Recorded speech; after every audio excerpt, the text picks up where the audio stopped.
How's it happening, guys? I'm back with another video. Doing a review on the final episode of the Mugen Train arc of Demon Slayer Kimetsu no Yaiba. I also want to give my this reports on the entire arc itself, which I think you'll probably guess will be. Well, I'll see that part at the end. Anyway, so like the movie, I guess give some details to this part. I am really happy to help with memory. So, let's begin. So that's a bit of a recap in the last episode, towards the end. Alright, there's no opening in this episode, which I find was a really nice touch. Because you do not want to have an opening ruin the mood of an epic battle. Of something really, really cool, epic. So when Goku continues fighting Akaza, I think I forgot his name.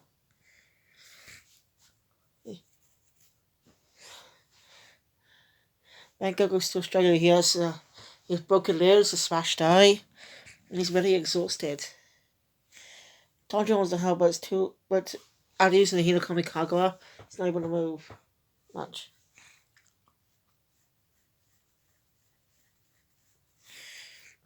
They're doing the battle.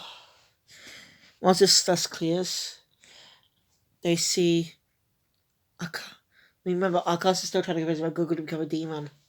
It says demons' wounds heal quicker. Akaza's got his hand straight through Rengoku. Like, literally all the way in. Sticking out the end.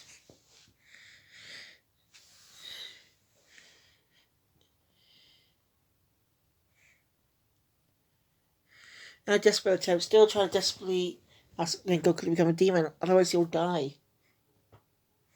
At that moment, Rengoku has a flashback. When he was young, when he was with his mother. I love the scene the most, because it's a really great dive into Rengoku's life with his mother. This is something we haven't touched upon in the arc yet. Specifically, I mean. You get the point. Anyway,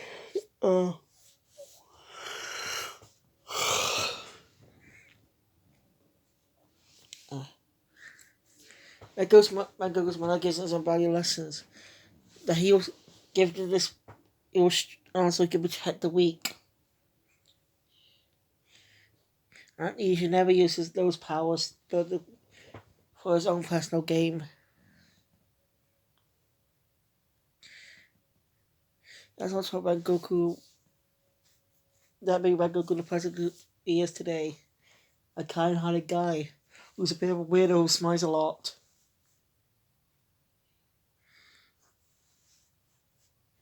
Alright, so far we only know Rengoku's abilities.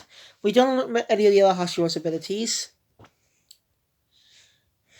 But we will roll the Sound Hashiro's abilities in the next arc. I'm looking forward to see what he can do. And what happens at the end. It's going to be 11 episodes, so 11 weeks of that arc.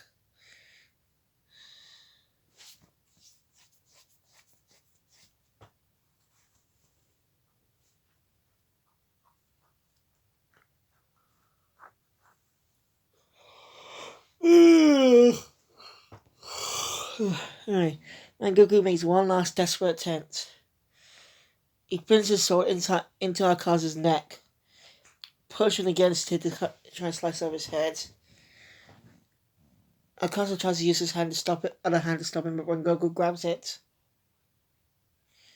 he'll get up. I will move.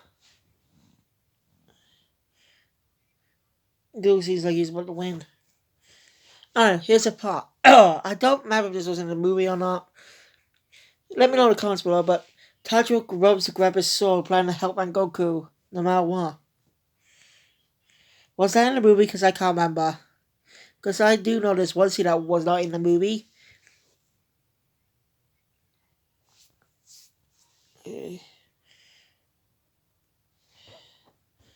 Tanjiro and Inosuke plan to help Rengoku out and kill Akaza, and day breaks the boy. Akaza loses his arms and escapes. Yeah. Tanjiro is out to the forest. He doesn't go in, obviously. Well, this is the new scene I made. We actually see him use the Hidokari Kago on his sword, kind of, and just throw it. Because as I remember in the movie, we never saw him through it. Okay, all we saw was his sword just go straight into Akaza while he was running. So I'm like a little touch up.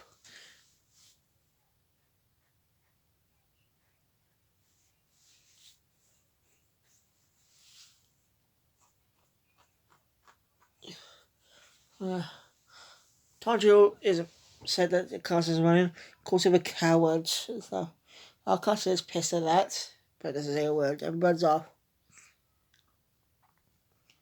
It's speech that thanks to Red Goku, but it isn't like people are saying. So Red Goku's the one who won, not him. And that is truly heartwarming. And Goku tells Tanjiro to stop yelling, otherwise he'll reopen his wound. And tells Tanjiro to come sit down next to him so he can have one last chat before he dies.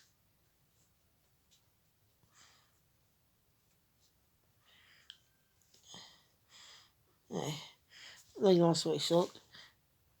He tells Tanjiro about his family's home. Now it might have that all the Flame Hashiras before him might have something about the Hinokami Kaga could be in those documents. But Van Google's never read them himself, his father has. So he tells her to go there, it might help them. Which they might, and we could possibly learn about the past. You know? I want to know more about the past of the Demon Slayer Corps.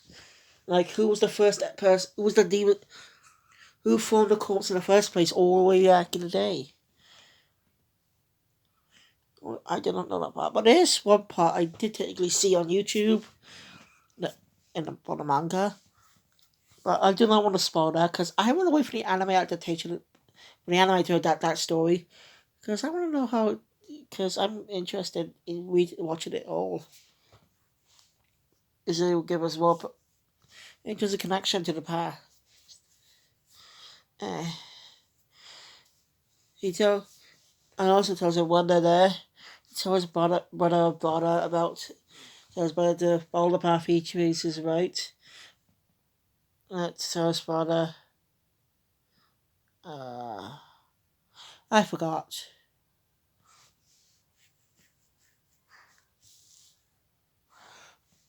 And then Google gives one last words. Tells Tajana he's 6 years ago. There's the name of the Demon Slayer corpse. He even mentions that she's bleeding, but well, we didn't even see her bleed. Then again, we don't see many of their fights.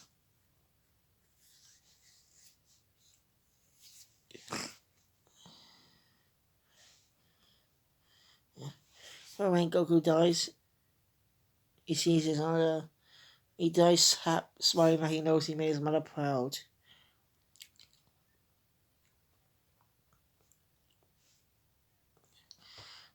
Oh, yeah, nice. Sanjiro no Ep's hair out.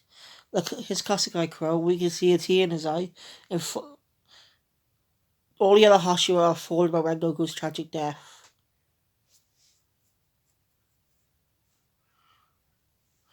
It's a tragedy. And that's, you get to see with the master. No. I like as you know in the movie, there was this whole graveyard scene at the start, but which was not in the anime for some reason. The anime did not put that in. They just removed it for some reason. I have no clue why.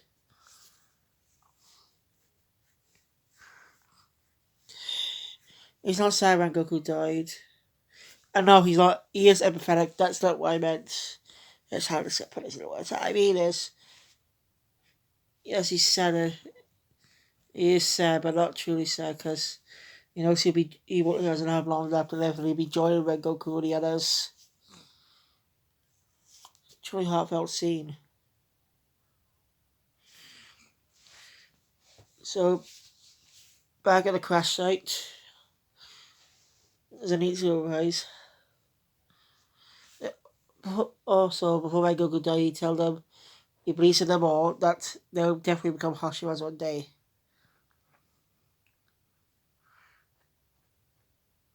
these are as shocked and sad to hear the news. Right. Tanjiro was upset, wondered if he could be like Red Goku. Inosuke tells him to stop crying. Red Goku believes in his stuff and saying crying for whims, even though he's crying. Inosuke points that out, and Inosuke hits him back. It's truly an emotional scene. I'm crying.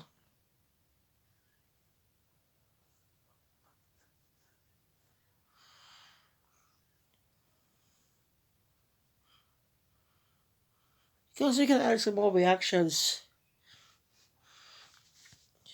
You know, you include from what was that girl's name again? From the first episode of the arc.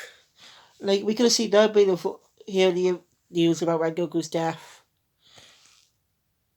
Even though they just met him, they know how of a good person he was.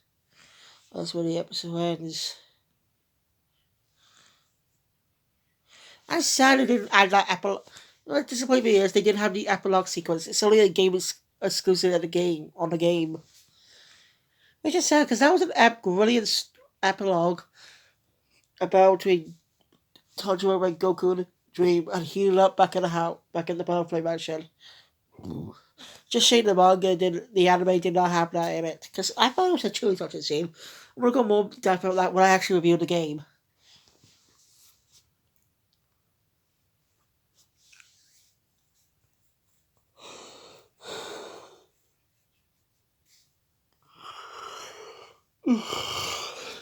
So anyway, that's it for the arc.